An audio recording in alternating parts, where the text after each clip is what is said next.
Just a little bit of housekeeping before we go on, so that our clerks can arrange the schedule of people to come, witnesses to come. We need to make a decision about. We have one day now that we're not meeting that we thought we were, and that's the 30th of this month, because the House is not sitting the 30th and the 1st. It seems, in talking it over with the clerks, that the easiest approach would be simply to move everything by one meeting and thus get the witnesses that we had scheduled for the 30th to come on the next Tuesday and so on, which would mean possibly not reporting or not finishing clause by clause until one meeting later, which would go into that next week. We would need unanimous consent to do that, and because the motion that we have before us says that clause by clause to be completed by the 7th. So I'm basically taking a straw poll as to what people think about that, because our clerks do need to know for confirming witnesses just exactly what we're up against. Mr. Begrat. Merci, Monsieur le Président. Thank you, Mr. Chairman. At first blush, I don't have a problem with this. I understand that people have their commitments. However, what we have to recall here is the principle of the motion regarding 288. The purpose was to ensure that this bill, C-288, would return to the House before the end of the session, this session. So now I don't have a calendar in front of me. I don't know what's happening in terms of the parliamentary agenda, but what I want to know is if we change our own agenda, will that prevent the bill from going back to House before the end of the session? There are 2 days in the next week that basically are not at this point scheduled. So what it would do is simply move, instead of the Thursday, the 7th, we would move to the Tuesday, the 12th. Yeah. Okay. So this is what I'm basically asking, because our clerks do need to arrange witnesses and so on. Yes, Mr. Warwa. Just to comment on that, Mr. Chair, I believe it was Mr. Rodriguez or Mr. Godfrey that originally had recommended the 12th to the 14th, and it was Mr. Begrat that had suggested that we move it up a week from the 5th and 7th. So we're going back to the original recommendation, but still finishing in time on the 12th. So I think it still works. Yes, Mr. Cullen.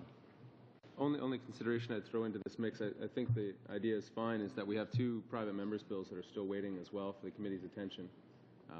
It'd be good to get them out rather than waiting until after the Christmas break. I throw that in. Yeah, I think, Mr. Cullen, that at least one of those is pretty much a unanimous that everyone agreed, so could be moved through pretty quickly. Still leaving, I mean, we still have that one more day unbooked. I just throw the caution in because we also have the motion for the minister to return to committee. There's a few things out there.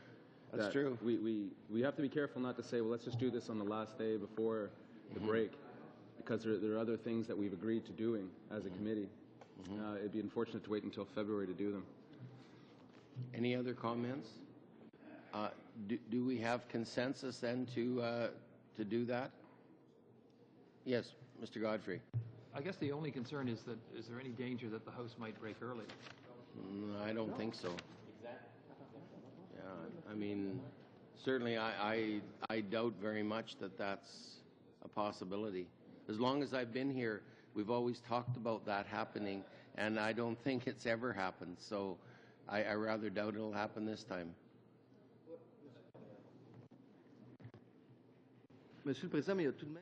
Mr. Chairman, the risk is there, however.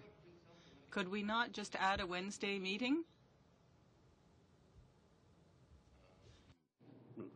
I guess, yeah. And as long as we find a room, set up a separate meeting. You're like this Wednesday, we've got something. So you'd be thinking like next Wednesday as opposed to our. One this week. Yeah, instead of the 30th. On n'a pas de chambre. Well, on the 30th of November, we're not sitting. Did we allow for that? Because we had something on the 30th already. But the House won't be sitting. Problem now. We plan in our planning the 30th was a sitting day. Now it is not. So now I'm just suggesting we just move it by one day because we have the 2 days, that weren't planned. Yes, Mr. McGraw. Unless I've misunderstood Mr. Rodriguez's suggestion, what he's saying is that he's suggesting that we add a meeting on the 29th of November, and that's a Wednesday. So the House will be sitting that day. So what we're doing is we're adding a meeting, exactly. We're not putting anything off.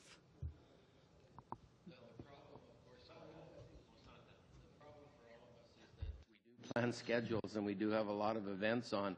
So, as soon as we start doing a meeting at a different time, it's one thing with the European Commission people that if 2 or 3 or whatever are there, it's just kind of an informal thing, not an official. So it does create some difficulties for some of us when we start adding extra meetings. But, what's the feeling of the committee? What would you like to do?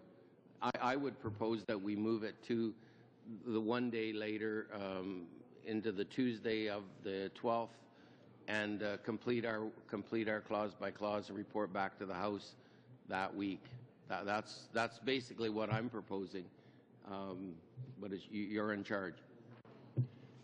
Mr. Chair, I would agree with you.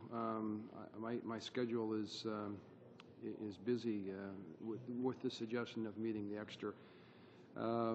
I would suggest that if you can talk to your leader, your House leader, and your party leader, and find out if there's a thought that they were going to be breaking early, well, then we can come back as a committee and discuss it. But I don't think that that's going to happen. It may be for discussion, but I would say at this point we meet on the 12th. Instead of ending on the 7th, we plan on ending on the 12th, which is your recommendation, and stick with that plan unless we're going to talk about breaking early. I hate to throw anything else out, but of course the minister has been asked to come.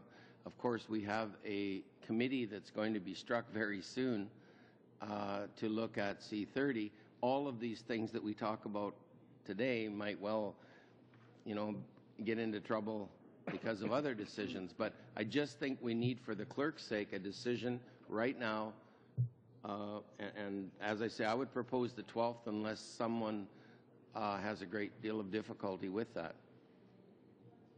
Mr. Cullen, do you have a comment? No, I agree with your sentiment. I mean, the original idea of losing these 2 days was to make space for the convention for the Liberals in Montreal. Yes. It seems reasonable. I checked with my House leader this morning to verify her.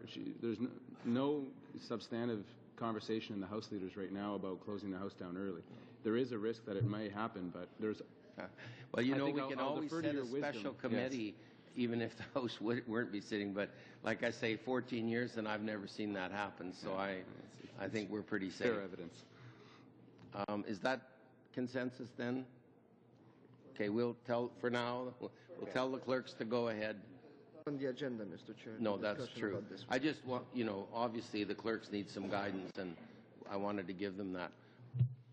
Witnesses, welcome today, and we appreciate you being here. Some of you on very short notice and filling in and doing the job for us.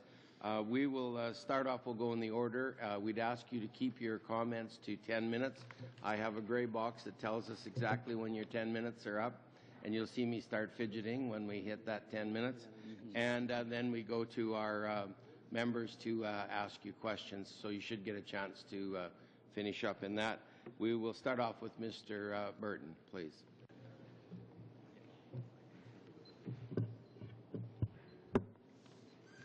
Thank you, Mr. Chairman. It's a great pleasure for me to have the opportunity to speak to this committee.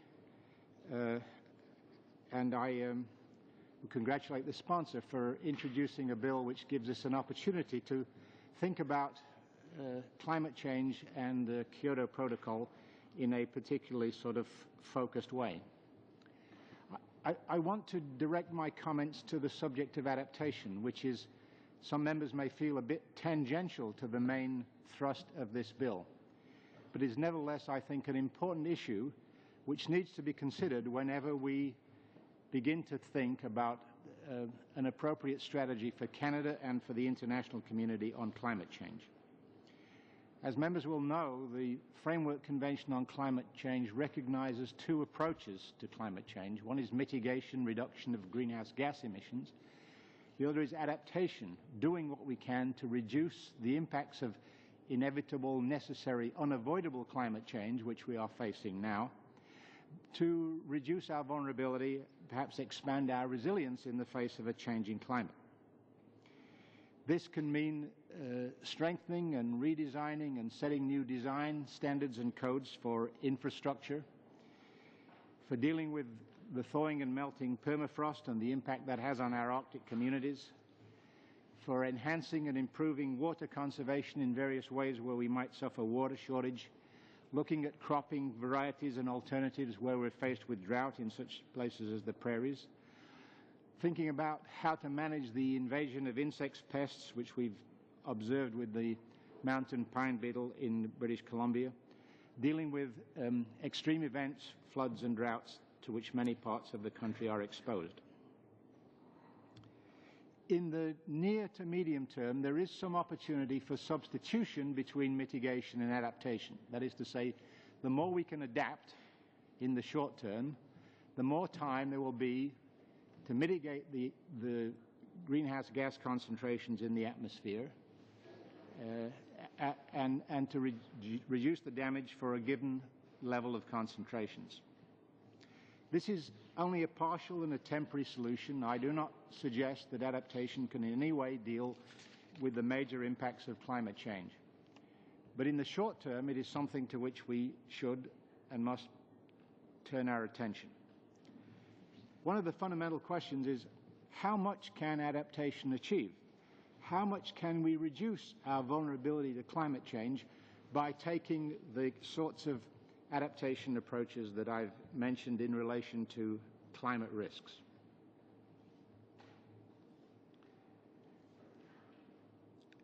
So my thought is that this bill, and for that matter the Clean Air Act, are taking a heavily mitigation-focused view of the climate issue. And before we can understand really what the costs and benefits are of one strategy or another, we need to know more what can be achieved by adaptation, both in Canada and globally. There are important differences between these two approaches. Mitigation is something which we have to agree on and pursue globally and internationally. It's something which happens by international agreement which we form, participate in, and then implement. And the benefits that come from mitigation are globally spread because they are the reduction of the rate of climate change. They are globally spread benefits. Different countries will get different amounts of those benefits according to their existing level of vulnerability. On the other hand, adaptation is something that we do for ourselves. The benefits from adaptation fall where the adaptation measures take place. So my conclusion from this sort of reasoning is that Canada should consider how much it needs to allocate to adaptation, and in so doing, what the degree of urgency for us is with respect to the amount of mitigation that we want to pursue. We need to do this in the Canadian context, but also we need to do this in the negotiations that are ongoing with respect to the post-2012 regime that will follow after the termination of the first phase of the Kyoto Protocol in 2012. I think both in Canada and internationally, the climate issue has been too narrowly conceived with too heavy a focus and emphasis on mitigation. There's a lot we can do in adaptation to reduce the near-term impacts, and we need to find ways of giving more attention to do that. this really raises a question about Canada's national interests. And I would like to see that in sort of two parts. One of what is best to do for ourselves in a rather narrow self-interest, in which case I think the case for adaptation is very, very strong. And what we need to do as a good global citizen, helping to maintain a stable world society and economy. And there we have a responsibility to play a role, and if possible, a leadership role in the area of mitigation. But I should make it clear that in mitigation, we can lead by example, we can demonstrate, but what we do does not have an awful big difference in terms of global climate change. Canada contributes less than 2% of global emissions. So what we do in practical, actual terms of reducing climate change does not make an awful lot of difference. Whereas we have major players contributing much more to greenhouse gas emissions, the United States, the major emitters in the developing countries, India, China, Brazil, and what they do is very important. And we need to go into the negotiations taking full awareness and cognizance of what they are going to do and how we might influence their choices. So the question is, if you like, by putting our own house in order and reducing our own emissions, does leading by example help in that direction? And how much might it help? There is a lot that we can do domestically. We could follow in the example of some of the steps that has been taken by the state of California. We might find ways of joining with California and the northeastern United States in a carbon cap and ceiling carbon trading market. So we might get to some sort of Kyoto arrangement, not in a top-down controlling way, or not only that way, but also by looking at the bottom-up things we can do on a regional basis with other partners in North America and potentially also with Europe. Let me make one further point about adaptation, and that is, it is not new. While we call adaptation, a lot of things adaptation because of climate change, we've been doing a lot of these things before. So is it just a case of doing what we have been doing more and better? Well, partly so. But we are in fact not dealing with our current weather and climate risks as well as we might. We currently have what I like to call an adaptation deficit in relation to current climate and current climate variability. Our losses from climate variability and from climate extreme events are in fact increasing. And if you look at the payouts that are being made from the Canadian federal assistance to provinces in dealing with natural disasters, you see that they have been going up quite considerably. So in dealing with climate change, we can add on to that the concern that we have in catching up with the way in which we should be dealing with climate variability and the disasters that are associated with extreme climate events. Well, so I'm suggesting that it's time for Canada to think about more of a balanced two-track approach to climate change, in which we address mitigation as vigorously and effectively as we can, but at the same time pay attention to adaptation for our own country, and of course where we can, through organizations like CEDA and IDRC, help the most vulnerable developing countries to deal with their own adaptation problems. Thank you very much for hearing me. I have circulated in advance a short written version of this testimony, which I understand is available in both English and French, and I would be glad to respond to any questions you have about that or my remarks. Thank you. Good. Thank you very much. Mr. Sachin?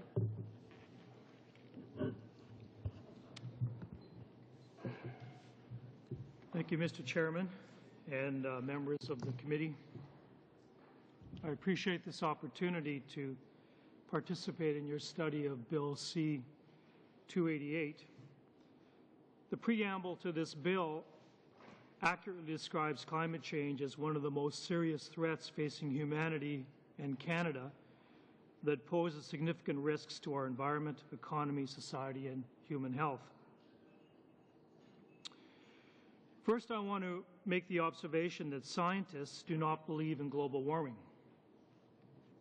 They don't have to. Global warming is not a religion. Global warming is a fact. It's not a question of whether you believe or not. The evidence for global warming is extensive, conclusive, and overwhelming.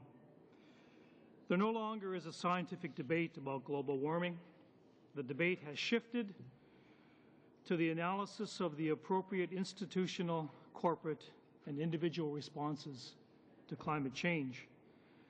And as Dr. Burton pointed out, there are two categories of response, and that's mitigation and adaptation.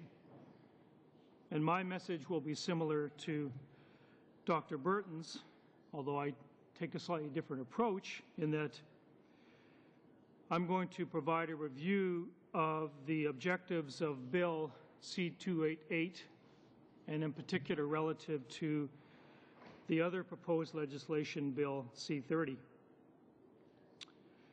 I'd like to congratulate the proponents of Bill C-288 for their attempt to restore Canada's commitments under the Kyoto Protocol. This international treaty is a first and major step in the effort to control greenhouse gas emissions and thereby the rate of global warming. It establishes a common language, targets, and objectives. A single protocol supports international collaboration and cooperation. And we have research projects in Chile and Ukraine, and I can tell you that because they are parties to the Kyoto Protocol, it very much facilitates our international research because we are speaking a common technical language. A Made in Canada solution, on the other hand, separates us from a process that was developed and monitored by an international body of scientists and decision makers. Furthermore, the Kyoto Initiative will lead to further action beyond 2012, and Canada must be involved in this further planning of science and policy to deal with the causes and impacts of climate change. In terms of more meaningful and effective targets for controlling greenhouse gases, Bill C-288 is a major step forward relative to Bill C-30, the Clean Air Act. As climate change policy, C-30 has three major flaws. First of all, Bill C-30 suggests that climate change is an air quality issue. It is not. Embedding climate change in the Clean Air Act is avoiding the real issue. Secondly, Bill C-30 sets targets for greenhouse gas emissions for the 2050s. This implies that by meeting these targets, we will somehow bring climate change under control by the middle of this century. This approach demonstrates a misunderstanding of the climate system. The climate of the mid-21st century is being determined today by emissions of greenhouse gases. And this is because there is a lag of several decades between activities that modify the atmosphere and the full response of the climate system. And as the preamble of Bill C-288 states, the problem of climate change requires immediate action.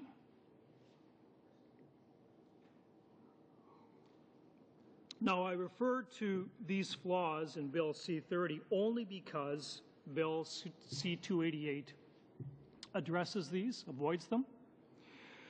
However, there is a third shortcoming of Bill C-30 that is perpetuated by Bill C-288. Both of these bills address only a small component of Canada's commitment under the Kyoto Protocol. Bill C-288 explicitly deals only with paragraph 1 of Article 3 of the Kyoto Protocol. There are 28 articles in the Kyoto Protocol, and Article 3 alone has 14 paragraphs.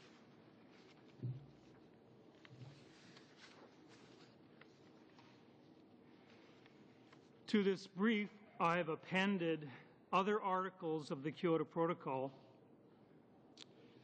to remind the committee that Canada also is obligated to Number one, address climate change and its adverse impacts, including capacity building and adaptation measures. 2, to facilitate adequate adaptation to climate change. 3, to cooperate in scientific and technical research and develop systematic observation systems and data archives. To reduce uncertainties related to the climate system. To address adverse impacts of climate change and the economic and social consequences of various strategies. We're also obligated to implement education and training programs and to strengthen national capacity, to facilitate public awareness, and to share the proceeds from certified activities to assist developing countries to meet the costs of adaptation. So I'm making the same argument we just heard from Dr. Burton, that we have a policy vacuum in this country with respect to the impacts and adaptation to climate change. There are no references in either C-30 or Bill C-288 to these important obligations. Canada needs a comprehensive climate change strategy to avoid the adverse consequences of climate change. Besides the mitigation of greenhouse gases, a comprehensive strategy should address our understanding of the climate system, the influence of human activities, the impacts of climate change, the risks and the opportunities, and the necessary adjustments to public policy, resource management, engineering practices, and infrastructure design. By focusing public policy on only one of these 5 components of a climate change strategy, Canada is at risk of failing to meet its treaty obligations, and in general, Canada is failing to deal with climate change. I want to conclude by describing the impacts of climate change in my home region, the Prairie Provinces. I'm with a research institute called the Prairie Adaptation Research Collaborative, or PARC, based at the University of Regina. PARC was established with funding from the federal government and the governments of the Prairie Provinces, and we were asked to research the impacts of climate change on the Prairie Provinces. And currently, PARC is responsible for preparing the Prairies chapter of the National Assessment of Climate Change that the Government of Canada will release next year. And therefore, I can tell you with confidence that the climate of the Prairie Provinces is changing dramatically. All the weather records show this. Summer river flows are declining as the Rocky Mountain glaciers are disappearing, and as warmer winters are producing less snow and ice for the spring runoff. The growing season is getting longer and warmer. However, the productivity of the forest and the farms is constrained by declining water supplies. The recent weather has included the worst drought since the prairies were settled by Europeans. It also has included the worst flooding. The drought of 2001-2002 cost the economies of Alberta and Saskatchewan $3.6 billion. And this is in reference to the adaptation deficit that Dr. Burton mentioned. Ecosystems have begun to change. There are threats to the integrity of the ecological services that support agriculture, forestry, the recycling of water, and the traditional lifestyles of our First Nations. The Rocky Mountain pine beetle has devastated the BC forests. This year, it skipped over the Rocky Mountains. It now exists in Alberta, and there is a real threat that the boreal forest of Canada will be devastated by the pine beetle because it is surviving the warmer winters. And finally, these shorter winters are also a problem for northern industries that require frozen ground to move materials and supplies. We are losing the advantages of a cold winter in the interior of Canada. These are just some of the changes that Canadian scientists have documented for our region. Please note, I made no mention of air quality. The impacts of climate change are occurring first in the Arctic and in the prairies, where air quality is just fine, thank you, except for maybe Calgary or Edmonton.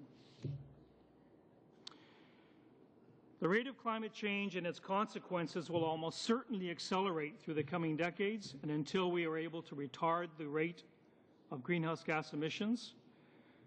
As a Canadian citizen and as a climate change scientist, I am deeply concerned by actions that would have Canada undermine our international treaty on climate change. And I'm also deeply concerned by the lack of action to deal with the climate change and impacts that are presently occurring. Our children and their children urgently need your leadership to create public policy that will reduce greenhouse gases as quickly and as much as possible. However, we also need your help to enable individuals, institutions, communities, and industries to adapt to the impacts of a rapidly changing climate.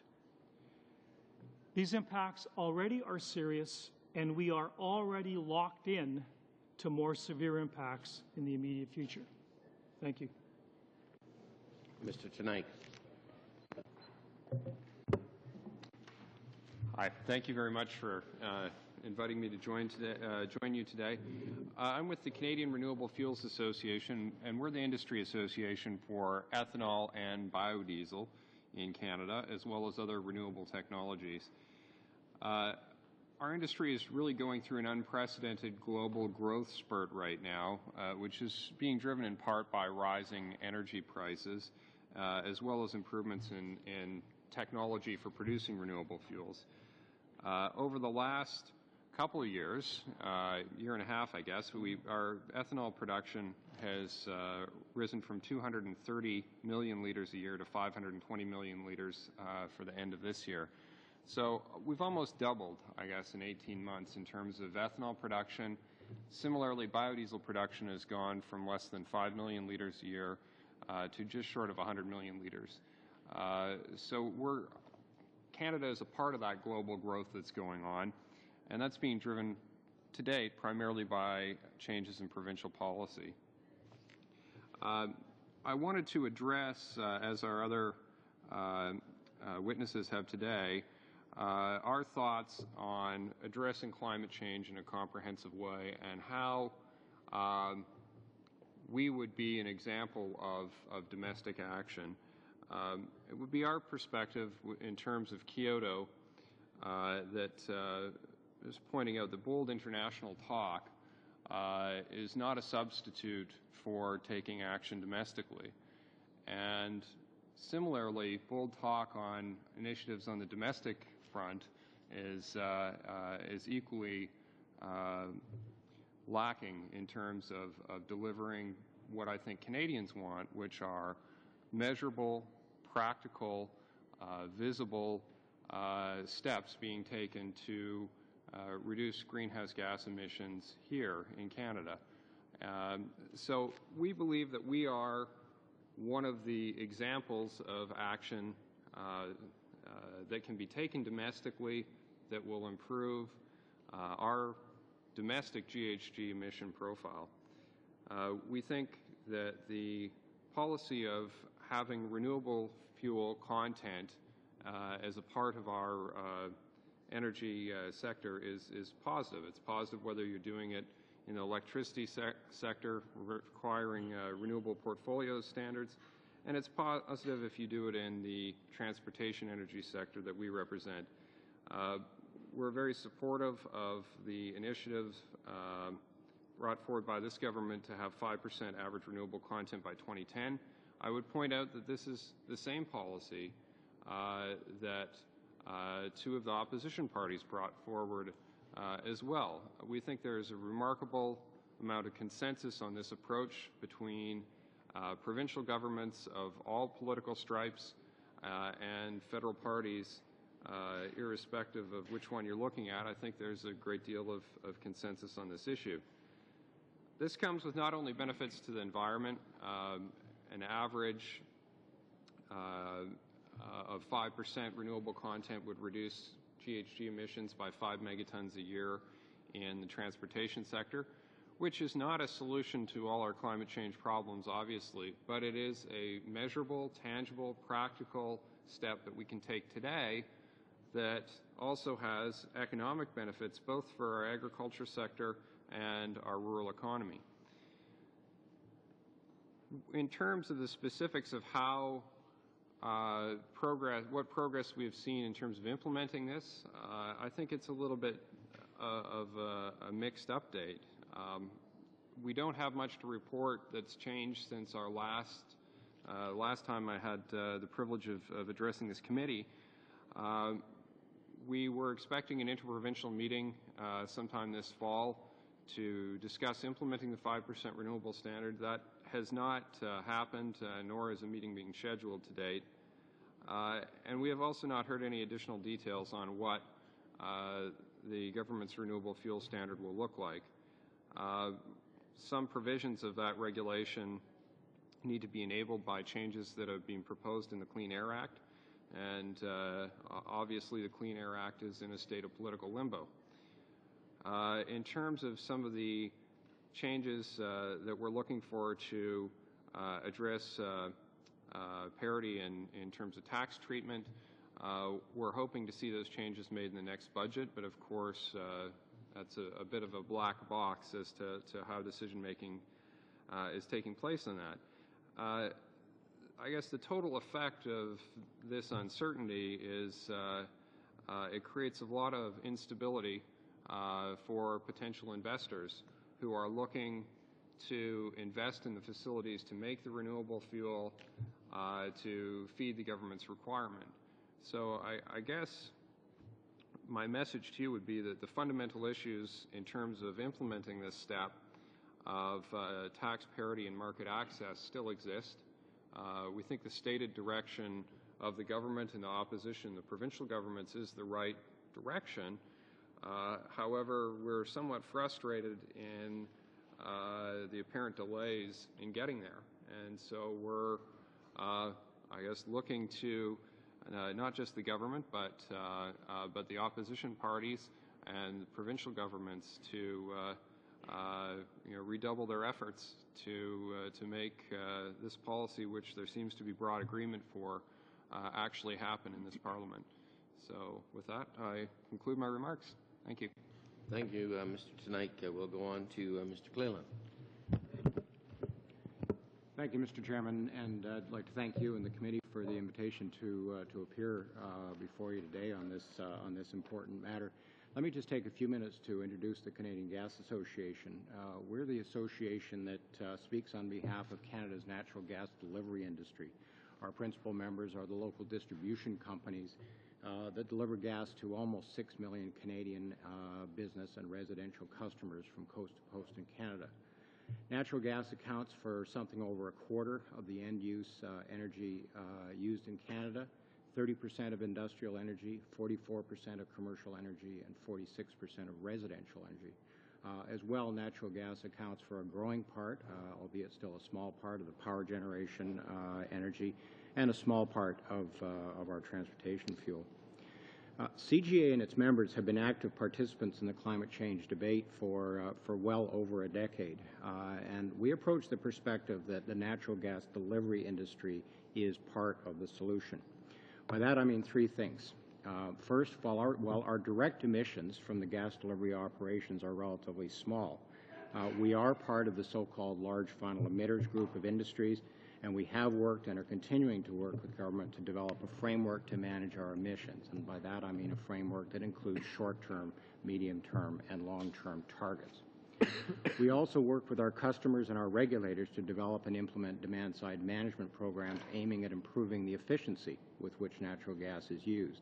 And finally, we advance the use of natural gas as a clean alternative in many applications, an alternative that can not only reduce GHG emissions, but is also extremely effective at reducing other air contaminants. And they can be brought together.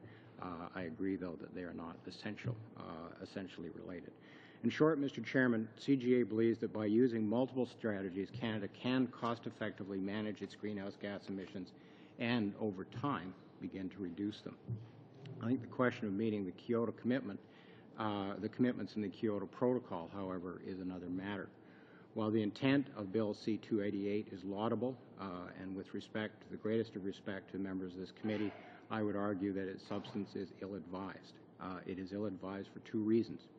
Because it is not possible for Canada to meet the Kyoto target, and because the continuing debate about whether we can or can't do so and who is to blame is a distraction from getting on with solutions. Let me comment briefly on both of these points. Why can't we meet Kyoto? Simply put, I would argue that it was conceived with almost no consideration of the underlying reality of Canada's energy system. In 1997, when we signed on, we were well aware of the following things. Greenhouse gas emissions have been growing at something over 1.5% a year for several decades. That growth was a consequence of energy production and energy use throughout the economy. Every individual and every business decision every day affected and continues to affect our GHG emissions. Meeting Kyoto, even then, would have required us to turn the economy on a dime and get on a trajectory of something like -1% a year as compared to the 1.5% a year growth that we'd seen for the past several decades. At the time, there were no economically available options to capture emissions or to deal with them. We are now beginning to see that the fourth point may not be true if we can solve the capture and sequestration problem from large emitting sources, and I'm optimistic that we will be able to. But the first three remain true, and indeed, in 2006, there is no meaningful physical possibility for Canada to meet Kyoto. We could buy international credits if we can find them in sufficient quantity, which is in some doubt.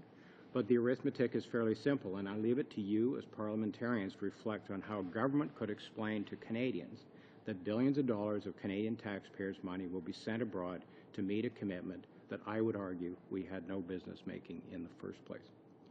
But more importantly, I think the reason why the focus on Kyoto per se, as opposed to getting on with climate change, is it distracts us from getting on with solutions. Canada clearly has a very big challenge. We are an inherently energy and GHG intensive economy for many historical reasons. That history has left us with an interesting legacy, a strong economy with a heavy proportion of natural resource-based industries, sprawling cities, large houses, large cars, and all manner of energy-using equipment that most of us enjoy having and using. What goes with all of that is a very high level of greenhouse gases per capita, a high level much higher than almost any other country. In these circumstances, it strikes me that we should be focusing on solutions. It is less obvious why we would be focusing on trying to meet a target, roughly the same target as the European Union, who have very, very different historical and geographical and economic circumstances, and indeed who already had their target in the bank when they signed on to it in 1997. Mr. Chairman, let me talk about one possible solution that I think is germane to your discussions. My association has been advancing the concept of clean energy for Canadian communities and a strategy to do that. Let me put it in context. About half of the energy we use in Canada is consumed in Canadian cities and towns, about 30% in buildings, about 13% in urban transportation, and about 7% in small urban industries.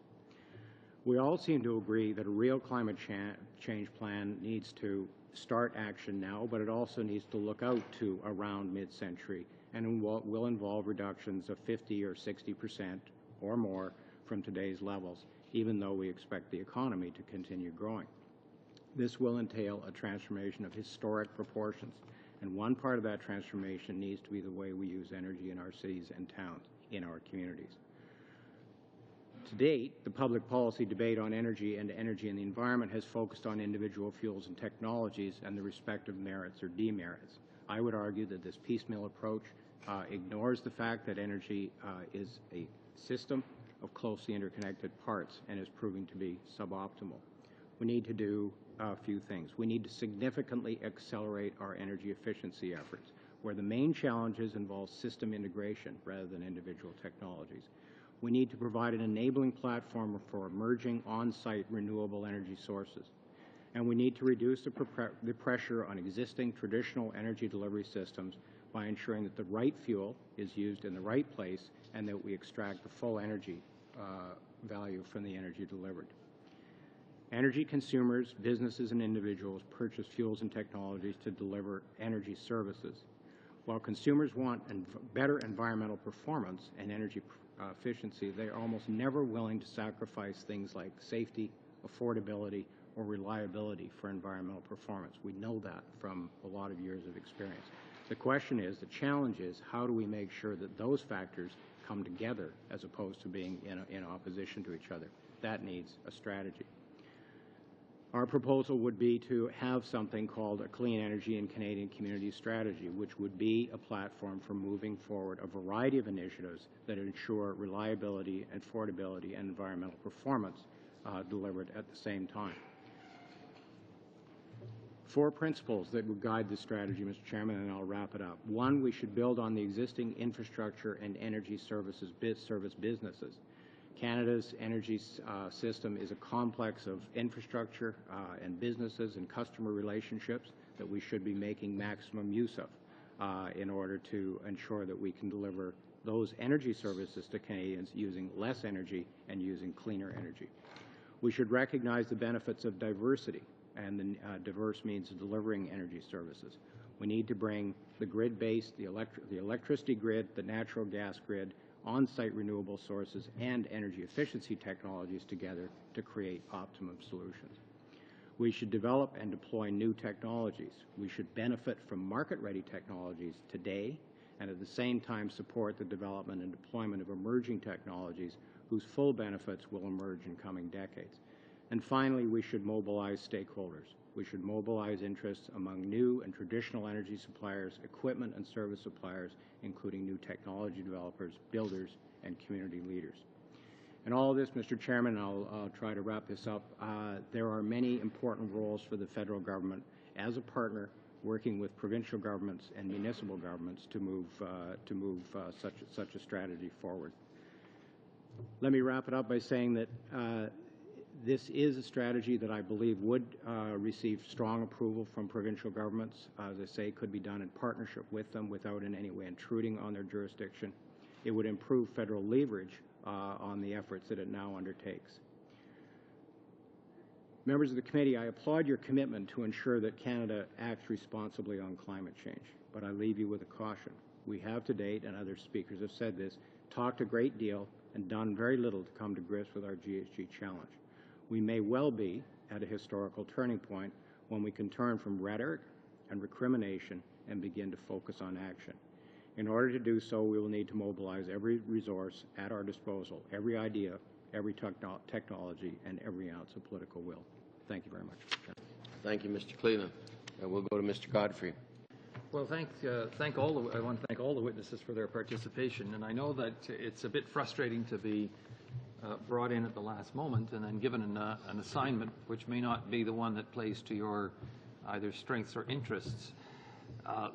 When we originally drew up our work plan, we thought that it would be useful to have a session which dealt with 3 things. One was various mechanisms for reaching targets. That would be things like market trading systems, carbon trading systems, and so on. Another question we wanted to think about was the challenge of target setting. That is that if the way in which we went at target setting the previous time wasn't effective, what would be a better way? And then how do we relate the effectiveness or the anticipated effectiveness of the various mechanisms so that we can actually make those objectives the targets?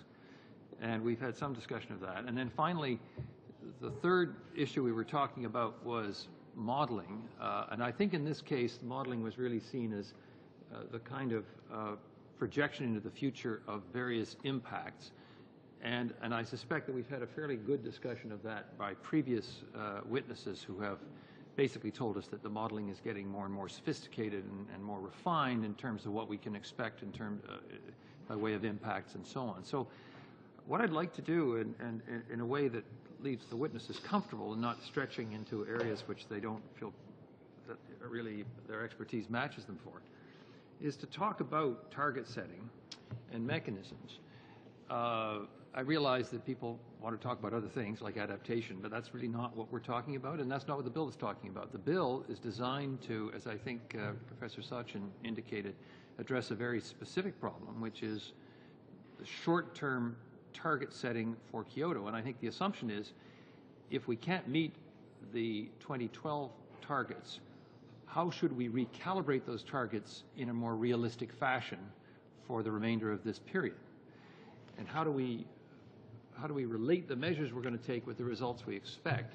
So I'm wondering if I can redirect the witnesses perhaps to the question that we're trying to look at today along those lines, and whether, I would start with Professor Sachin and Dr. Burton, whether you have some reflections on a more realistic way of going at target setting and how we can relate that to the expected yield from certain mechanisms.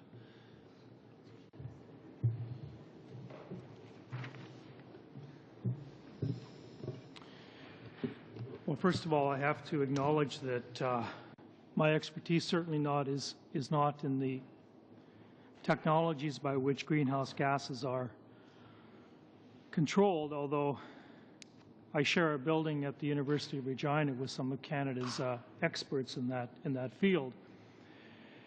And they tell me, as Mr. Cleland said, that this technology has advanced significantly in just recent years, such that it's probably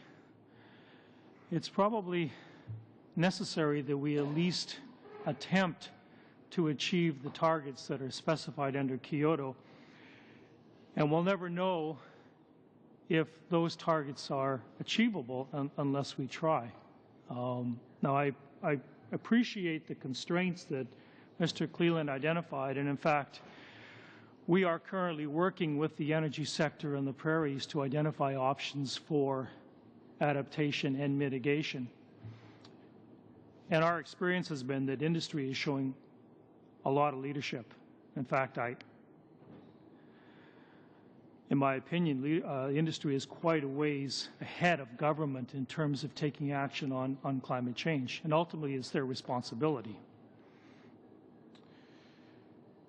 So I can't honestly say from a scientific perspective whether the Kyoto targets can or cannot be achieved, or we'll never know unless we try. But certainly the targets that government is currently speaking about or proposing are disturbing. Because once again, Mr. Cleland referred to targets for the 2050s, and if other countries took the same approach, if we took greenhouse gas concentrations for the 2050s and put them in a climate model, the climate becomes catastrophically warm. And the impacts are so extreme that the cost of the damage of climate change well exceeds the cost of mitigating and reducing greenhouse gas emissions. And I'm sure the committee are well aware of the recent report that came out of the UK by the economist Dr. Stern, who indicated that under a business-as-usual scenario, the cost of the impacts of climate change will be in the tens of trillions of dollars and will greatly exceed the cost of mitigating climate change and attempting to achieve as much greenhouse gas reduction as possible in the short term. Dr. Burton, do you have anything to say on target setting? Well, yes. I mean, Mr. Godfrey, I was interested in the phrase that you used, recalibrate the targets. I'm not quite sure what you mean by that. It seems to me that thinking into the future about the use of targets, how those are going to be calibrated or recalibrated, is going to depend very much on the international negotiations.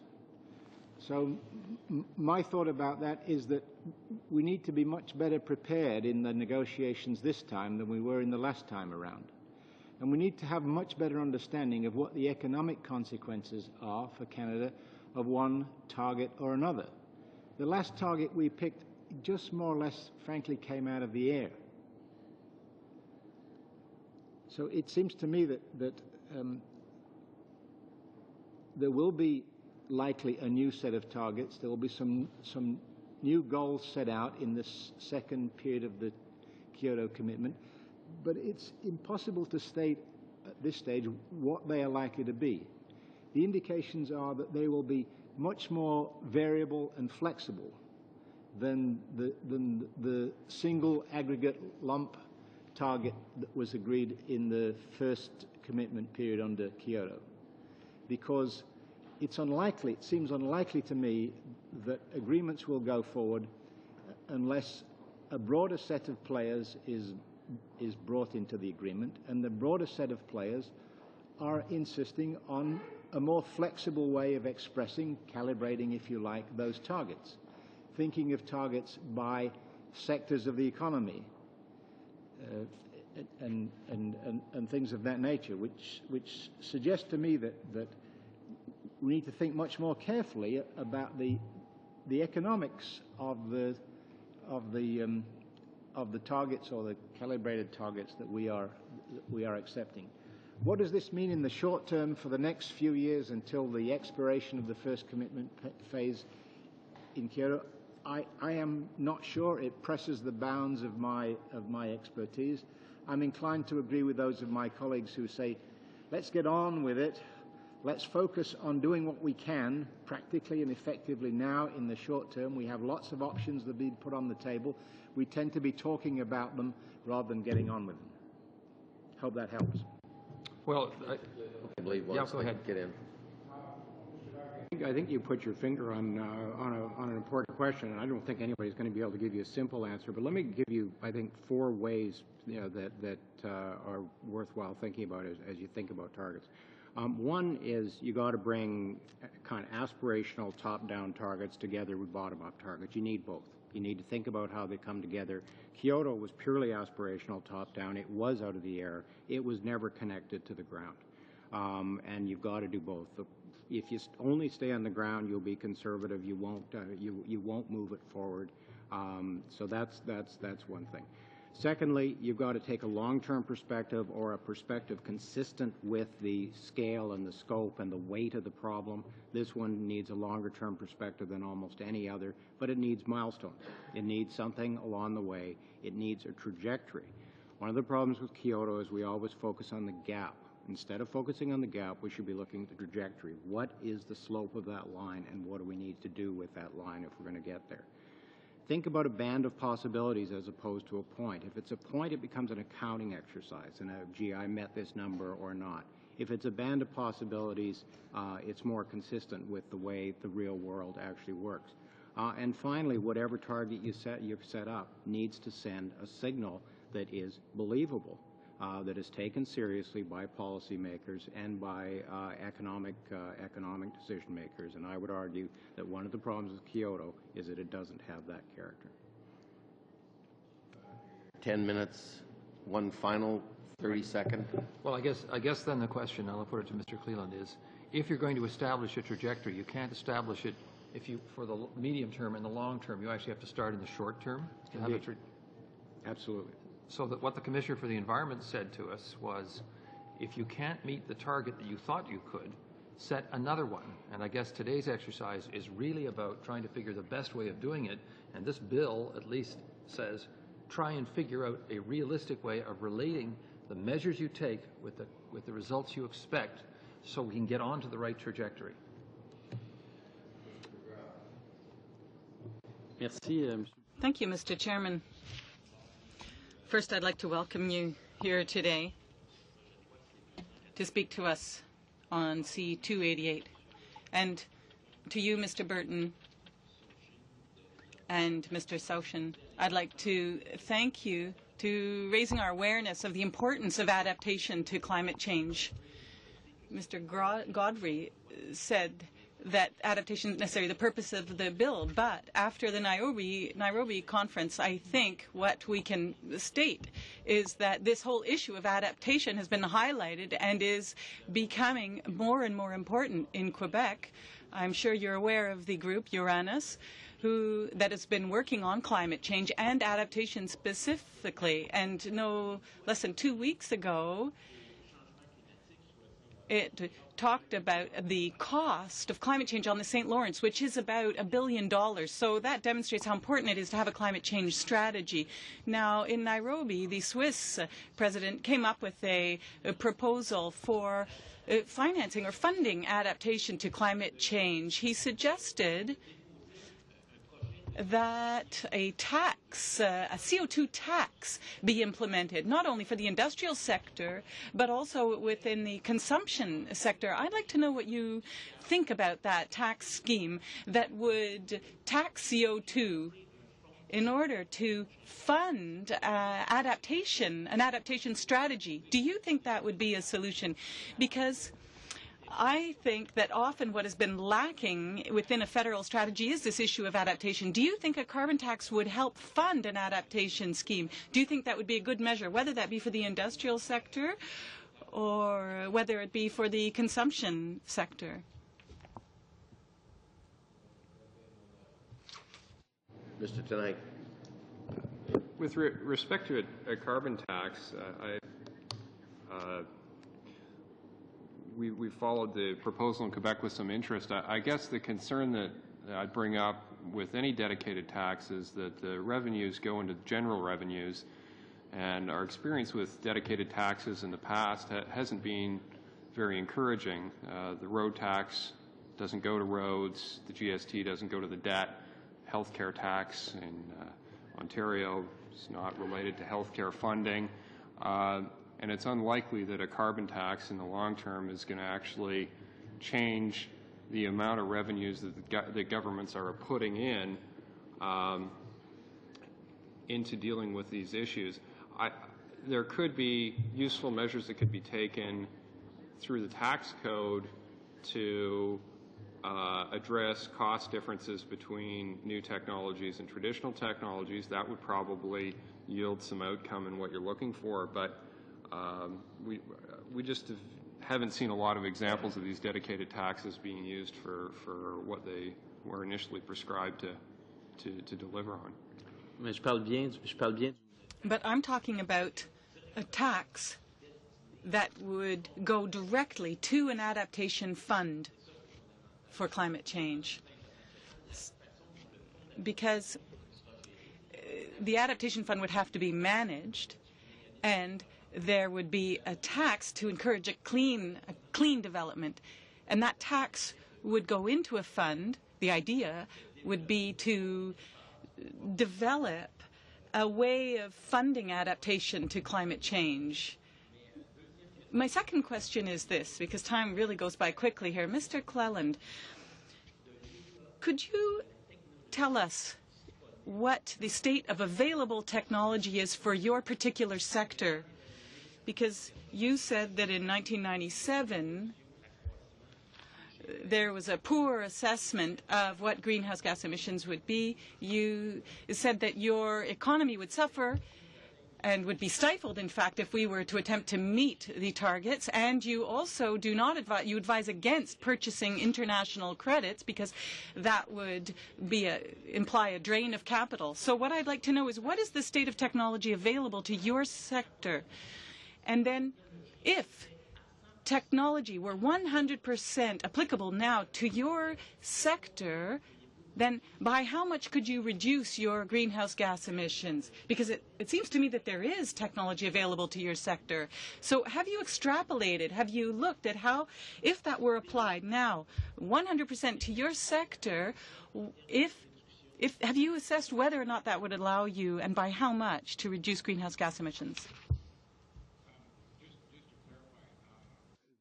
When I said in 1997, in my estimation, and I think several other people, we set a target that was completely unrealistic. I meant for the whole Canadian economy. I wasn't talking specifically about the natural gas delivery sector or any particular sector.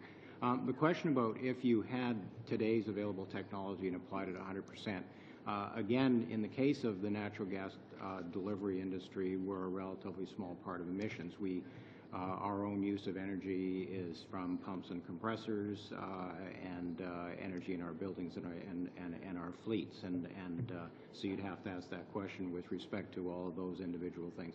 We know, I mean, we know there's all sorts of technology out there. We could, in theory, turn, let's say, the residential sector, which uses natural gas, into a much less emission-producing part of the economy if we could tear down all our houses and replace them and put in all the new technology that's available. But I don't see how that's a policy-relevant question, because we know that's not feasible economically or, frankly, in any other way, because I, frankly, don't want my house torn down, even though it is not as efficient as it could be. The individual technologies exist. The point I was trying to make is that we need to find ways to ensure that when we do new things, we put the best possible technologies in place. And I would argue in the building sector in particular, we think about how they come together, because often it isn't about individual technologies. It's about what people in the energy efficiency business call system integration. That is a big challenge. That's why I think we need the kind of strategy that I talked about. Okay. Merci. Thank you. The government and the minister indicated that it had the intention of tabling next January regulations for climate change. And I was quite surprised, but it appears that there are going to be regulations in January, and the minister repeated this in Nairobi. So my question is this. Have there been any negotiations between your sector and the government with respect to these regulations? We've had a couple of briefings with the government on the what it might look like.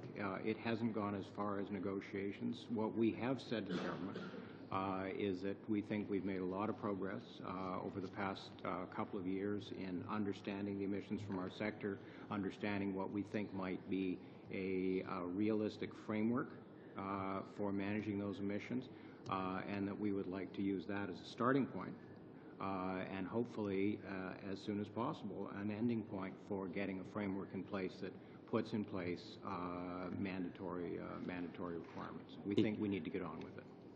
Et croyez-vous que And do you think that that January 2000 timetable is possible, given the current state of your discussions with the government?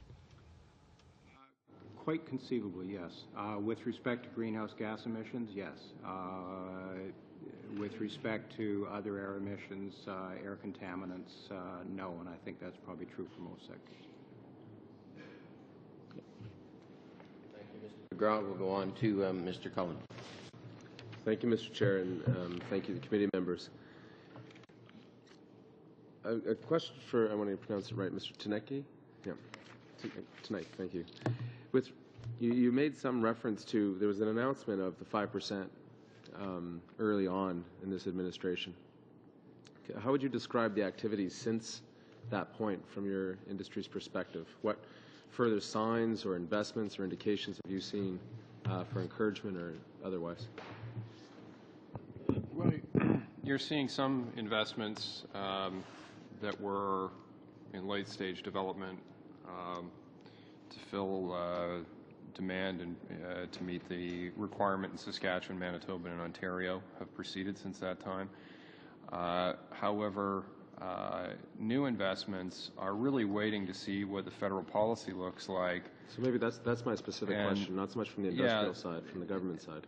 From the government side, I guess we've been in a very extensive period of consultation, followed by the last couple months a period of waiting.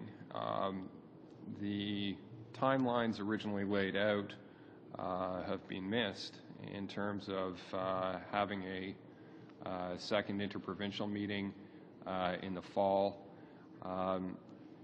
and some announcement in terms of what the regulation and what the financial package would look like. We're now hearing that the financial package would be in the budget, and interprovincial consultation is being postponed indefinitely. So it's not altogether good news. You know, we're not hearing that this is not proceeding. We're hearing that it is, but that the timelines are being stretched. I don't have any particularly great insight into the reasons why, but I do know what's concerning for us, given that expectations have been created that aren't being met. Thank you. Mr. Cleland, I'm wondering, as a representative of a portion of the industry that doesn't itself emit a great deal of greenhouse gases, but is in the business of it, that either the folks producing the energy or consuming the energy are part of that equation. Is there not, and I mean this is no disparaging remark, conflict of interest for energy companies who make profit from the use of energy to be the ones that communities, society, government looks to be the lead when there's a great call for the reduction of the amount of energy that we use, particularly fossil fuel energy? I'm just wondering, it doesn't seem your role. It's not what your shareholders expect of you. It's to use as much energy as possible. Yeah, it's a fair question. And there's a couple of answers to that. One, I don't think we would claim to be the lead. I think we would claim that we can play an important role as a partner, working with others in designing solutions, because yes, we sell energy and we make money selling energy, but we also know a lot about energy systems. We also know a lot about solutions. And in fact, we work with our customers to help them design ways of becoming more efficient. Those ways are something that is mandated by our regulators and set up in a way that it doesn't impair our profitability, but brings our expertise and the fact that we connect to 6 million individual customers to the table as one part of the solution. Is it fair to suggest that those members of your industry see climate change as a significant problem? I don't know very many people who don't see it as a significant problem. So the reason I ask that is when we're looking at questions of, say, the development of the tar sands in northern Alberta, the proposal to use your industry to transport natural gas into that development to then produce tar sand oil, and on a climate change analysis is a rather terrible equation in terms of the amount of greenhouse gases emitted throughout that process, using one of the cleaner products we have to produce what would be called one of the dirtier products. The full equation of that on a climate change front is rather disastrous. Is it not the role, that, as suggested by former Premier Lougheed and even Mr. Klein, that government must play some sort of facilitative role in cost accounting, I suppose? Because for you folks to build the transmission, for others to produce the natural gas and for others to use the natural gas in that way, no one's picking up the tab for the emissions that are coming out. I didn't hear in your presentation any notion of a cap and trade system or any of those types of solutions that have been suggested. Does that not need to be developed in order to truly capture the costs of something like a tar sands project and bring it under some control? I would argue yes, and I'm sorry if I didn't make the point clear. And in fact, we have been working with the government to develop a system for capping our emissions, albeit on an intensity basis, and that's been debated. It has ultimately the same effect. It's a matter of creating the economic signal. That's the issue. And so, one, we think we do need a system that applies across the economy on an even-handed basis to send that economic signal. If you get that economic signal, the people developing the oil sands will be looking at other options to reduce their emissions. And indeed, we would not want to see the use of gas mandated for or against. We don't like the idea of mandates of one sort or another. But it's more including the costs of what it is like to use natural gas versus something else. And indeed, I think it makes a lot of sense for us to be thinking about a system that does make sure that economic signal gets through. And we would much rather have the natural gas to sell to our residential and commercial customers. Fair enough. Mr. Sachin, there's been a lot of talk from folks maybe a little less concerned with climate change that often what's talked about in the adaptation question is the negative aspects, the increase of flood activity, the storm intensity, and all the rest. Has there ever been any study on the positive aspects, the growing grapes in northern England and all that? Well, I'm growing grapes in southern Alberta right now, Congratulations. matter of fact. So certainly, in terms of the extra heat and the productivity of our forests and our fields, our farms, and the fact that potentially agriculture could be extended further north in Canada, that potential exists, but there is a serious constraint, at least in the prairie provinces, in terms of whether the water will be available. And therefore, the fact is that most of the impacts of climate change are adverse. And that's mostly because we have developed a resource management strategy in this country and in the Western world that's quite inflexible, and that we are not well adapted to the current climate, and therefore any change in climate has adverse conditions. We behave as if the climate is some static entity when in fact the climate is quite dynamic and is currently changing at unprecedented rates. So there's been some denouncements of this bill. Like, we're studying the implications of this bill and denouncements more perhaps on the economic front.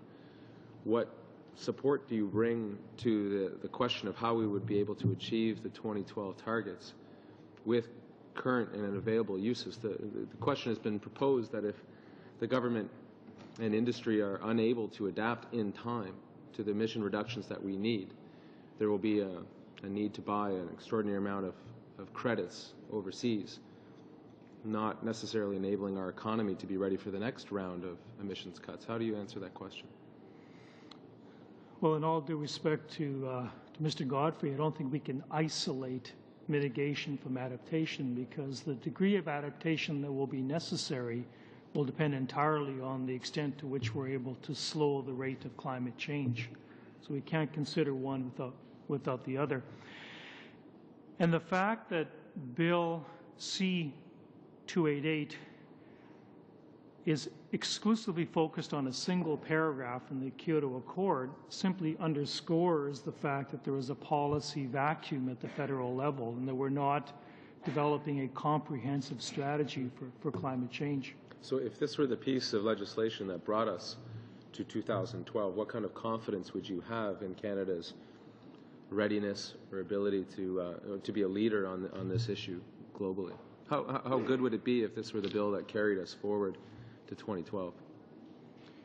Well, in terms of addressing a very critical but small component of climate change, I'm very much supportive of this bill. But like I said, it only addresses a very small part of the issue.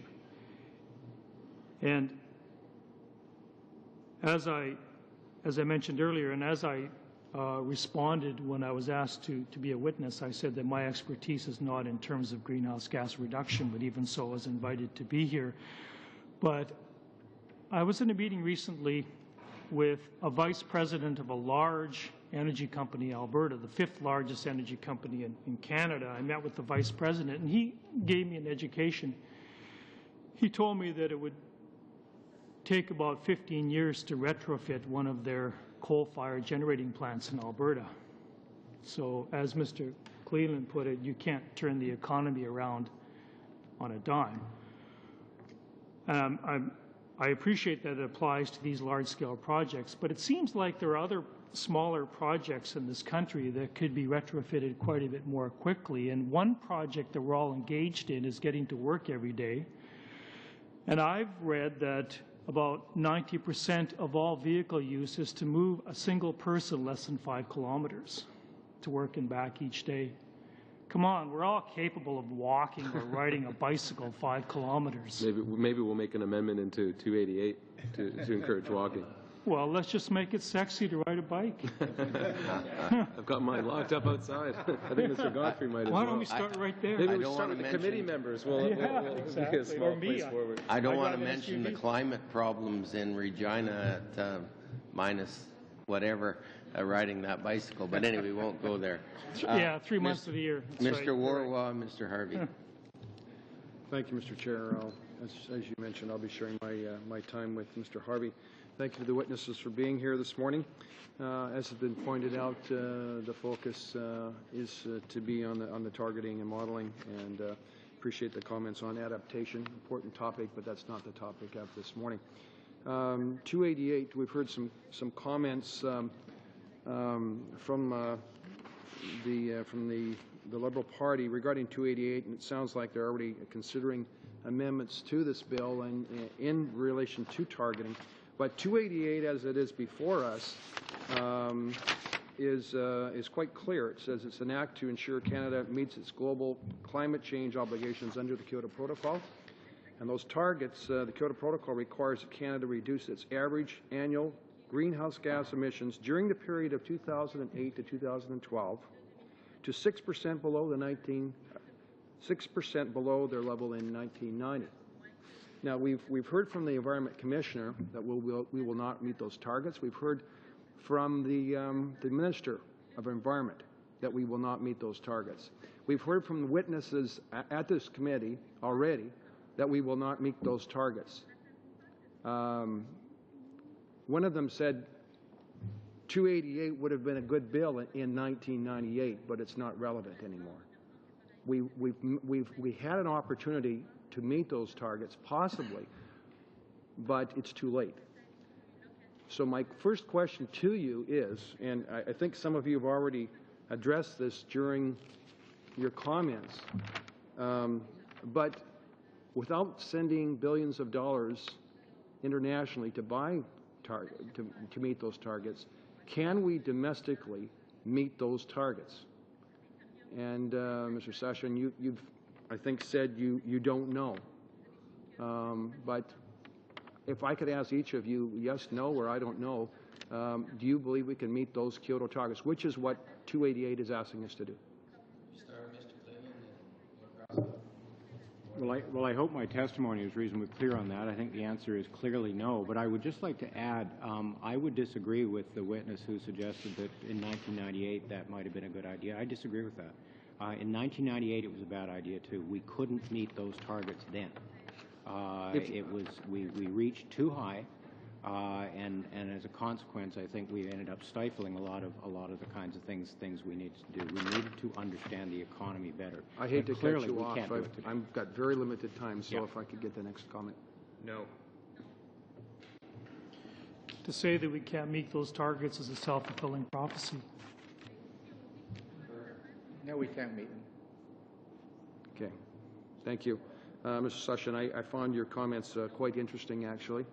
You said that the 288 only covers a very small portion of the Kyoto Protocol, yet you said, I don't know if we can meet it, and I can't, you said, I believe you don't need, I don't know if we can meet it, and also you said you're very supportive of it. So I find that a little bit puzzling, but that's fine. I want to move on. Can I address that, sorry? I just meant I'm supportive of the Government of Canada participating in the Kyoto process because there are lots of reasons to be engaged in this process besides specific emission targets. Well, I agree with you. Yeah. But at this point, you're not sure whether or not we can meet those targets. Oh, I'm just saying I don't have the professional expertise to answer that question. Thank you. Mr. Tinchin, regarding the renewable fuel, 288, and this goes on, tags on to Mr. Cullen's question regarding 288. Would it be a good bill to guide us in moving forward? On renewable fuels, do you see anything in 288 that would advance the use of renewable fuels? Now, you've said there's this limbo right now. 230, the Clean Air Act, was introduced, and now we're in this political limbo time where the opposition, the Liberals and the Bloc, have said that they're not going to support that bill. It's created this instability in investment market. Does 288 provide that security or stability? I think it's sort of addressing a different issue, right? I think insofar as the government has targets that are long-term stable and viable, both environmentally and economically, that's a positive piece of the puzzle. I would agree with those who are saying that this is, one component of what needs to be a broader strategy. But I think where we're in limbo as an industry is a lack of clarity on direction, and I think that's something you'll probably hear from many other industries. Specific issues that pertain to us, and no, they're not in 288, but some of those issues aren't in the Clean Air Act either. We're having the government saying we're going to change all the rules, but we're just not going to tell you what the new rules are going to be, and understandably, people don't want to invest in that climate. So I think it's there's plenty of blame for everyone to share on that. But I appreciate past the recriminations to clarity is I appreciate the necessary. critique, and my time is up. Thank you. Mark's sharing his time, but he hasn't left me much, so if you could please be very brief, I would appreciate it. We all know that there is climate change. We have to react to this. We agree on that. But we still haven't reached a solution. Are you aware of a solution or any other component that could lead us to hope that we can reduce our emissions being produced from our energy consumption? I'm going to start with Mr. Burton. Yes or no, do we have technology today that can achieve that? Do we have all the technology we need to achieve that? No. Can we develop it? Yes. Will it take us some time to develop it? Yes. Can we, sooner or later, wean ourselves off a fossil fuel or a carbon emission economy? Yes, it will take time. How much time? Oh, 50, half a century. Mr. Session. Technology is not the only solution, and there are many behavioral adjustments and institutional adjustments. There are lots of solutions. Government simply has to enable those. I would agree with the 50-year number. I think it's at least that amount of time. I think the challenge for policymakers is there's not enough money both to fund that technology development and transition in your economy and spend money on foreign credits. There's just not enough resources to do both. So I think that's one of the challenges. If you're designing, credit trading systems, you need to address that. I would agree with much of the previous speakers. I think that 50 to some odd year time frame is right for getting, I would argue, getting emissions to that 50, 60 or whatever percent we're talking about. Whether that eliminates the use of fossil fuels is another matter. I doubt it. But whether we can manage the carbon emissions is conceivable. We can see most of the technologies from where we sit today. A lot needs to be done to develop them further, to make them more economic, and to actually get them in place. Okay. Under the Kyoto Protocol, Canada's target was 6% below 1990 levels. Australia, it's 10%. And China has no target for reducing its greenhouse gas emissions. Now, to come back to Kyoto, what do you think of Canada's targets with respect to its true ability to reduce its emissions? Mr. Burton. Well, I think that Canada's targets that we agreed to under Kyoto when we signed and ratified it were a bit of guesswork. They were not very thoroughly researched and understood. I don't think we really understood what we were committing ourselves to. Mr. Sachin? I agree.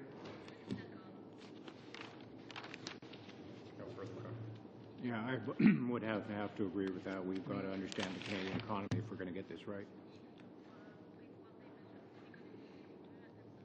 Mr. Taneki, I didn't hear your answer.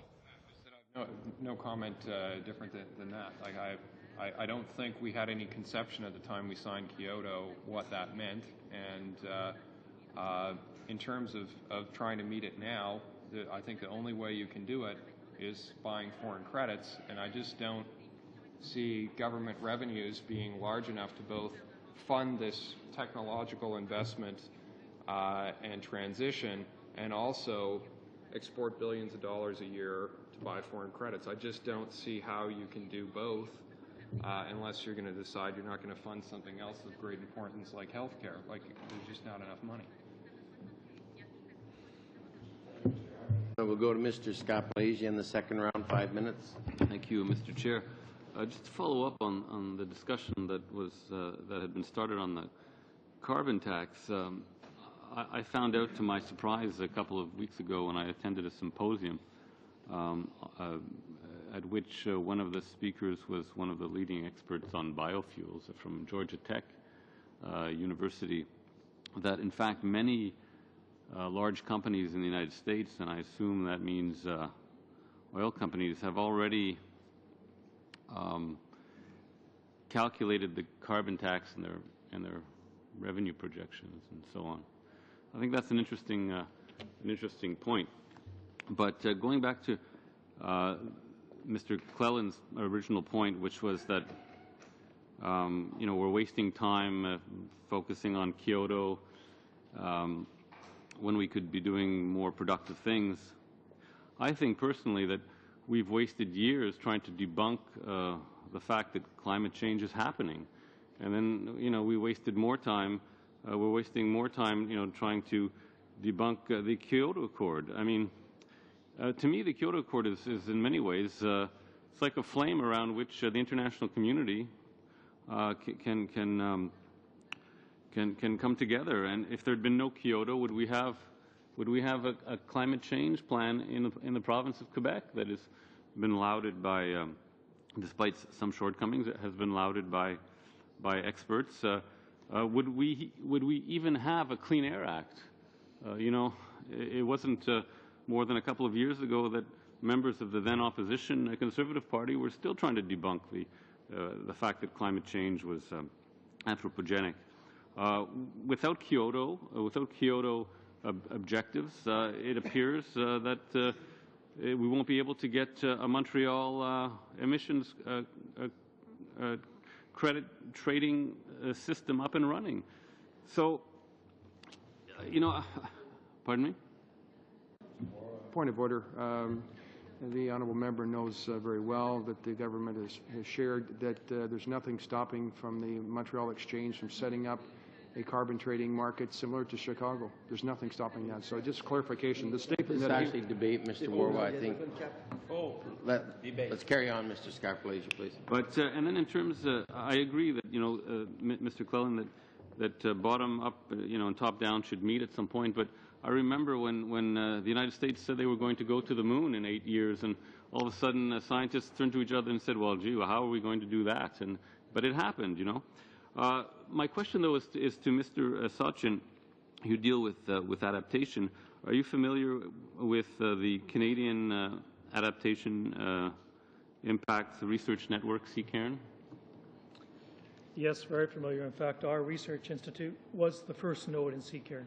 Now, I've been told that CCARN funding, you see, the previous government followed a dual track. We aimed at mitigation, but we also, invested in research aimed at adaptation. But my understanding is that CCARN's funding has been interrupted, if not killed. That's correct. CCARN expired last March. It was resurrected in June, but only for 10 months, so it will expire again. Which is a real shame, I think. Mr. Burton, my next question is to you. You say there are two possibilities: mitigation and adaptation. And I would like to maybe add a third in between the two, which is adapting to the mitigation measures of larger countries. In other words, I think what's going to happen in the next while, and this process has been accelerated by the shift of power that has taken place in Congress in the United States, I think that what's going to happen is that the United States will start to move quickly on climate change. And then their industries will become more competitive because they will invest in energy efficiency in a more aggressive way that we are. And then we'll be playing catch-up with them in the competitive North American economy. So what do you think of that idea that there's this third category, adapting to the mitigation measures of larger countries like the United States? Yes, when I said there are only two, I'm speaking actually in terms of the language of the Climate Frame Convention, and that's what they use. But I agree that there are many different horses to ride, and I think you may be right, and I hope you are right about the accelerating or new interest in energy efficiency and diversified energy sources in the United States, and I think it's something that we should be doing as well. Thank you. Ellicott. I think it's been fairly plain again in our testimony today that the Kyoto targets originally as set by the previous government were just not realistic and very misleading, I guess, in terms of getting up false hopes and so on. So that's been kind of plain to me in the testimony. But I am intrigued in terms of the issue of adaptation. The mitigation, of course, is the reactive mode that is necessary to deal with. And then the adaptation required in Canada. And I go to the old saying, necessity is the mother of invention, and how the change does provide new opportunities. Change is a constant in life, and in this area maybe not as much, but there certainly would be opportunities that would appear. Now, I guess I'm kind of curious exploring that a little bit, and that frontier.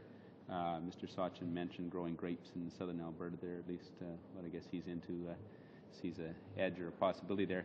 I'd like if each of you might maybe respond to that whole issue of change providing new opportunities. I agree the reactive dealing with the emissions and so on has to happen, but is enough time and energy in Canada being put into exploring some of the very positive possibilities? Are there positive possibilities? And what are some of the things that we need to do to kind of look at that side of it, that side of the equation, which seems less time and energy is being given because we're into the reactive mode more? I'd like a response from everybody, actually. Sure, and I think I responded previously that yes, there are opportunities afforded by a warmer climate, in particular in the agricultural sector, if there is sufficient water, and that's crucial. And all indications are that we, at least in Western Canada, on the prairie provinces, are declining water resources. I also want to make the point that adaptation does not have to be expensive. And Dr. Burton pointed out that humans have been adapting for, well, throughout our history. And there are probably no more adaptable people than prairie farmers in terms of what they've had to withstand to sustain farming. But this adaptation process just has to be facilitated and enabled by governments, because there are lots of mechanisms, there are lots of programs, existing programs, by which individuals and corporations and communities can adapt if some of the constraints are lifted by governments. Again, in this whole issue, for every problem there's a solution, or somebody that has a good economic head will see a solution and kind of an economic opportunity too. So well, I think we tend to assume that there is a lot of room for spontaneous adaptation. The private sector and communities that are habituated to looking for their own self-interests will hopefully see the opportunities as well as the dangers and respond accordingly.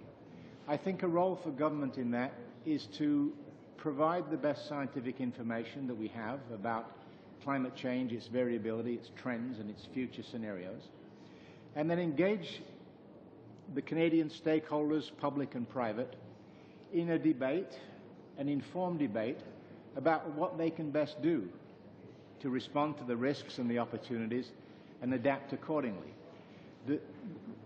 The knowledge of the best way to adapt is not just scientific knowledge, it's the knowledge by the people in those sectors, those that are at risk or those that have the opportunity. And we need to generate, as your question suggests, a whole debate and a sense of the development of public policy as to how to encourage and facilitate and people to go about that, which means removing the barriers and creating the opportunities, yes. I'll give you one really quick example. Mountain pine beetle is often pointed to as a wholly negative force in terms of what it's going to do to the forestry industry. Well, it is also creating an opportunity to make ethanol out of wood waste that wasn't there before. So even in the darkest rain clouds, there are some silver linings.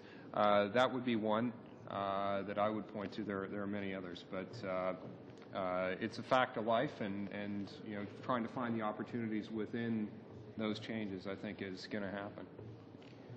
I'm not sure that I can speak to opportunities in the area of adaptation, but in the area of mitigation, for example, from my industry's perspective, as we look forward into a kind of a medium-term horizon, we see our business as basically delivering energy solutions to people. People don't buy natural gas or electricity or gasoline or ethanol. They buy mobility, they buy heat, they buy all of those things. That's what we need to be making sure we provide to them, and letting them get those services in the way it's as clean and efficient as possible. I think there's all sorts of opportunities for business, including my members' business, to do that. Lucia.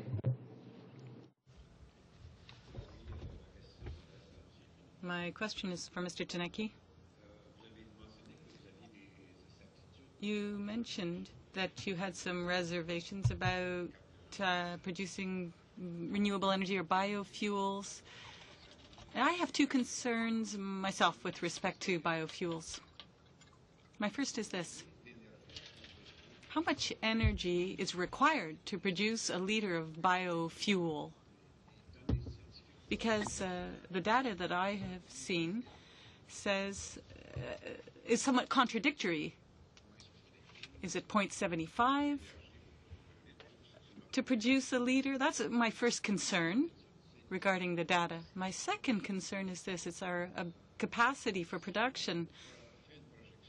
If we were to extrapolate or to look at a forecast, let's say we're looking at a 5% in all fuels. I don't think we can actually produce that 5% yet. But my concern is mainly this. Not only is that there will be vehicles using 5%, but there will be a demand for vehicles working, say, at 85%. So what would be your reaction to those concerns? Do you have any data, any information with respect to production capacity for biofuels? And will you be able to meet that demand for 5% over the next few years? The energy balance question is the easiest one to answer in the sense that if you use data and farming methodologies from the late 70s and ethanol technology from the late 70s, you would get a negative energy balance. If you're using today's technology and today's agricultural practices, you get a positive energy balance and on a life cycle basis, and what that number is varies a bit depending on where you're located, what your agricultural industry looks like there. Ag Canada's numbers for corn and wheat are about 2 to 1, so positive. If you were using a coal-fired ethanol plant and you were irrigating the corn, it would be something less than that, probably about 1.5. So it depends, like any other life cycle analysis. But for the Canadian context, numbers are about 2 to 1. In terms of having enough feedstock, absolutely. Within just using today's technology, using grains and oilseeds, the amount of wheat that we export from Canada alone is enough to almost meet double the 5% requirement. We have a lot of feedstock. If you add in cellulose technology where you're making it from wood, and I would compliment the Quebec government who's made investments in this area for a number of years, your feedstocks are almost limitless. And so I think that issue is an easy one to address. Donc, ça répond pas tout à fait à ma question. But that doesn't really answer my question. You're saying that the feedstock is there, yes, but the industry isn't there yet. If there's clarity in terms of how it's going to be taxed, how it's going to be regulated. Right now we're operating in a vacuum in that we're being told that everything's going to change, but we don't know what it's going to change to. You know, it will come where there is clarity. In terms of going beyond 5%, any vehicle on the road today can use 10% ethanol without any modification. And the technology exists to use up to 85% ethanol in a vehicle. We're the tail on the dog in that sense, in that we will move, I think, in whatever trajectory the U.S. auto market goes, and certainly the trend lines are towards more flexible fuel vehicles today. Major increases in flex fuel production from the big three automakers, and I anticipate that trend will continue. Brazil, it's between 30 and 40% ethanol used in their vehicles. Merci. Monsieur Cleland. Mr. Cleland, Quebec has opted to reduce its dependency on oil. And I'd like to know what you feel about projects like the Rabaska project, this natural gas being imported. What do you think that's a good thing? Or do you feel that we should be reducing our dependency, period? Natural gas here, which I think is important. In point of fact, the Quebec energy policy has an interesting look at natural gas and an interesting look at the possibility of using natural gas instead of electricity for heating application, where it makes a lot of sense, where it makes more sense for the electricity to be exported to the benefit of Quebecers. But with respect to Rabaska or any liquefied natural gas project, my association takes the view that we need more and more diverse supplies of natural gas in North America, that we are going to increasingly need to rely on foreign sources, and that Canada should approve a number of LNG projects to make sure we get it into our marketplace. Quebec would benefit enormously from having an LNG project on the St. Lawrence River. Merci.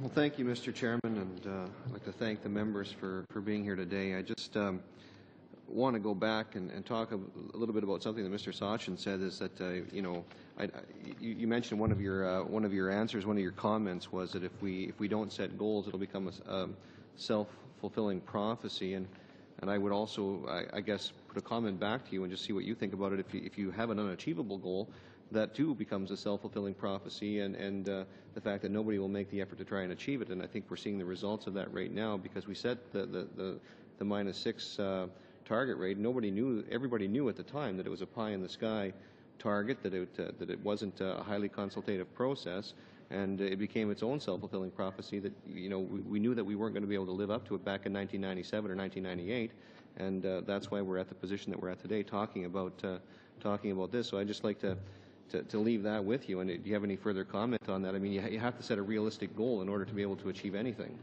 So, I mean, if we don't set goals, we're not going to achieve them. But if we set unrealistic goals, we're not going to achieve them. Either one is a self-fulfilling prophecy for failure, is it not?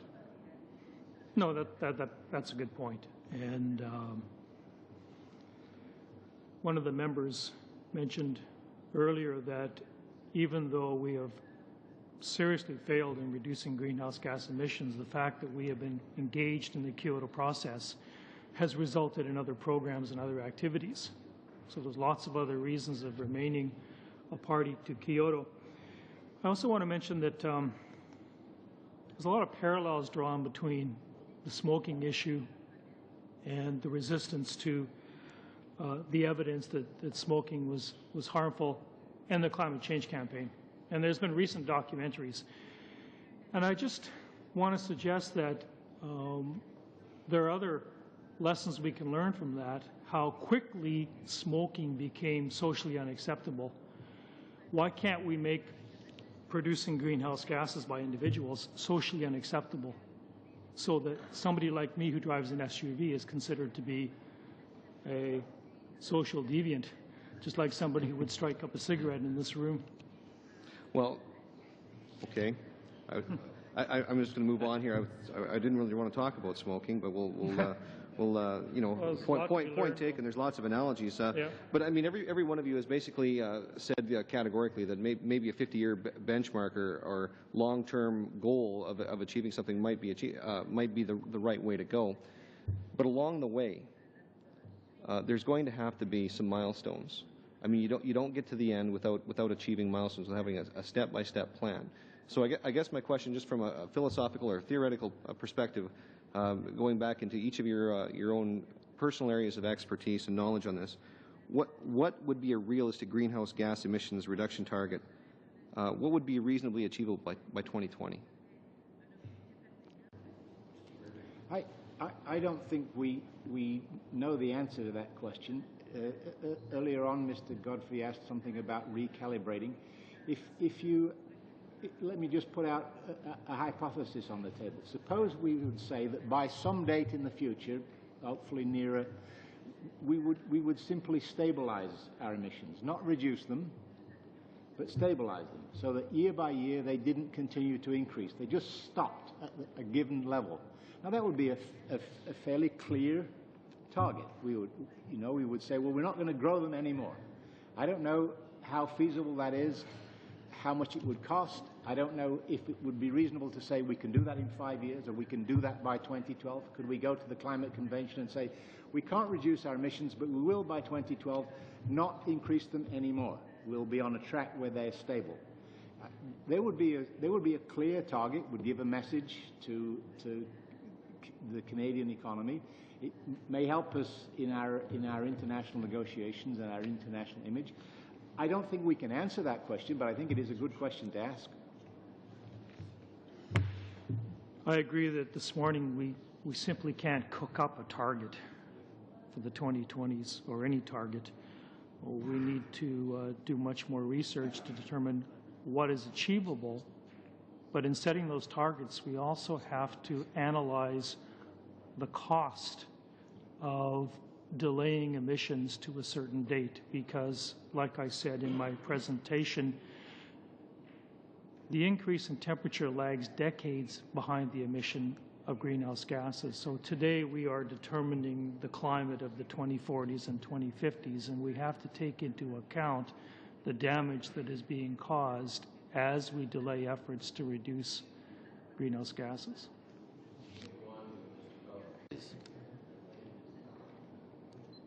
Thanks, Mr. Chair. A question for Mr. Morton around, it seems adaptations that become the poor cousin of this debate, not a lot of attention given. But is that not partially because it's so much more expensive for a country and unpredictable?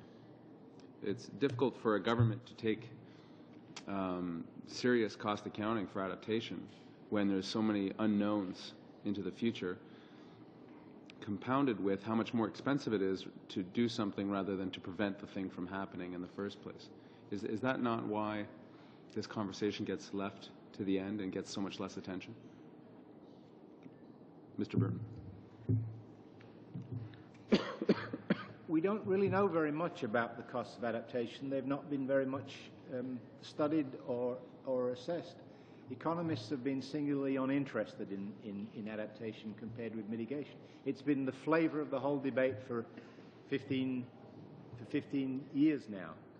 I think one thing is clear, is that if you begin to adapt now and take precautionary measures in the adaptation file, the cost will be less than if you delay adapting until you are absolutely forced to. So along that line, do we know what actions would be most intelligent to take right now on the I'm wondering, is it building retaining walls in the lower mainland of British Columbia, or whereabouts would money best be spent? Difficult to say. Part of the problem is that the list of potential adaptation measures is frankly enormous. And perhaps it's best not to do that in a very top-down sort of way, is to facilitate, encourage, enable and where the poorest and most vulnerable sectors of the economy or the society are at risk, to provide some help, but generally speaking, to facilitate rather than to financially support adaptation. And I think the corollary is, of course, is that failure to mitigate is going to increase the cost of adaptation in the long run enormously. And our record to this point on mitigation has been... It speaks for itself. Speaks for itself. A question for Mr. Cleland. Just with respect to that, the question of full cost accounting, and this is outside of just the narrow interests of your particular sector, but as an economy, because we've been speaking about the economy quite a bit. We've watched the pine beetle devastation, we watched the mines in the far north not being able to operate, certainly like they used to. Does it not come to a certain point, and this is the role of government again, to take in that full cost accounting of the expense of meeting something like 288 with the various tools and mechanisms available versus the expenses that get accrued by all members of that society? Does it not come to some point where, as committee members have mentioned, the constant debate and discussion needs to end and you just simply have to act, and it may be expensive? Well, I would agree with you at the level in principle. I would distinguish my answer from anything to do with Bill 288 for reasons that are obvious in my testimony. But I agree with you. I mean, governments deal with that. Governments look at environmental externalities. It's one of their jobs, and to make estimates of what the cost of those externalities are, and to ensure that they are effectively priced into economic decisions, usually by regulation. Are we going to have to push harder on that? Absolutely. Will we ever be able to measure what that externality is? No. It's a political judgment as to, is it as big as a house or as big as a bread box? We know this one's at least as big as a house, and we better get going. But to abandon even the hope or prospect of meeting the 2012 targets, does that not, because China and India and all the other countries, the U.S., are thrown into this conversation. From what we've seen at the international level, Canada's reputation is what enforces our ability to negotiate and include those other countries. If we simply abandon, walk away, and say, look, we can't meet 2012, and we're not necessarily even really going to try, what authority do we have at the table? That's a tough one. There's no question about that. Canada is placed in a very, very difficult situation by virtue of frankly, the mistakes we've made over the past several years. I guess the question is, do you compound the mistake by trying to stay into something that you clearly cannot achieve, or do you say, well, that didn't work, let's get on with something, but let's get on with something realistic? I think in the end, our credibility will be considerably enhanced if we do the latter. Does your industry not look to other examples of nation states that are energy exporters that have been able to achieve substantial emission reductions under Kyoto? Well, I don't know what examples you'd have in mind. If you look at Russia, for example, wouldn't be my first there. No, example to bring you up. look at the Middle East, their emissions have gone up. Wouldn't be my second choice either. Australia's emissions have gone up. Norway would be one that I think has made a lot of progress. They have a very heavily hydro-based electricity system. And a political culture, frankly, that helps to drive some of this. So examples like the Norways and the Sweden, the places that have been able to achieve significant results, do they not hold a light out to Canada to say, perhaps following down this direction might be something worthwhile? In some measure, but you have to look at the particular circumstances. An example that's of interest to my industry, for example, is Sweden leads the world in district heating systems. District heating systems have a lot of merits, but it also has a lot to do with the way the Swedes go about building and designing and managing their cities. It's very different than the way we do it in Canada. If we can move in that direction, then yes, good. There are some examples we can take. Certainly, I think on behalf of all the members, I'd like to thank the witnesses. I think it's been a great discussion and a lot of good information, so thank you very much for joining us.